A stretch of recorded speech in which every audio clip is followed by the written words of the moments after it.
Մարտի 3-ի առավոտից Հայաստան-Իրան սահմանը բաց էր, բայց Մեղրիի մաքսային անցակետում անցուդարձ գրեթե չկար։ Բեռնատարների վարորդներ էին երրորդ երկրի քաղաքացիներ, կային նաև իրանցիներ, որոնք Հայաստան էին եկել տարբեր պատճառներով։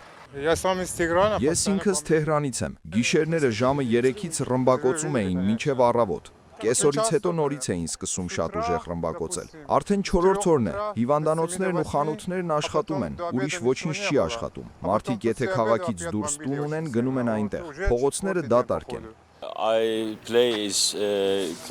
Թռիչքները փակվեցին։ Այստեղ եկել եմ տաքսիով, պիտի Վրաստան գնամ, ես թուրք եմ, $200 եմ տվել տաքսիին, որ Թեհրանից Հայաստանի սահման հասնեմ, գնում եմ Վրաստան և ոչ մի անգամ չեմ վերադառնա, ոչ Իրան, ոչ Հայաստան։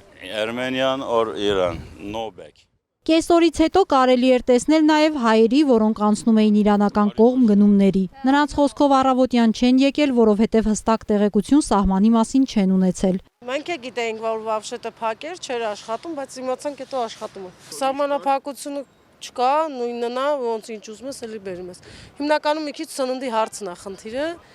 սնունդը չի թույլատրվում։ Իսկ մարդիկ ոնց էին, վախեցած էին։ Չէ, սա նույն ձևի ամեն օր ոնց որ միշտ մենք անցը գնաց եկել ենք նույն ձևի։ Սա նույն ձևի առևտուր անում են մարդիկ եկան։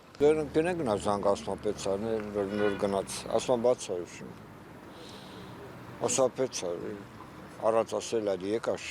Հանդիպեցինք իրանցիների, որոնք Արաքսի մյուս ափին գտնվող բնակավայրից Նորդուզից են, ագարակ գալիս են աշխատելու։ Նրանք վստահեցնում էին ընտանիքներն ապահով են։ Չէ, հələ նորմալ է, ոչ երկու տեղի խփեմ, ալլա նորմալ է, խնդեր չկա։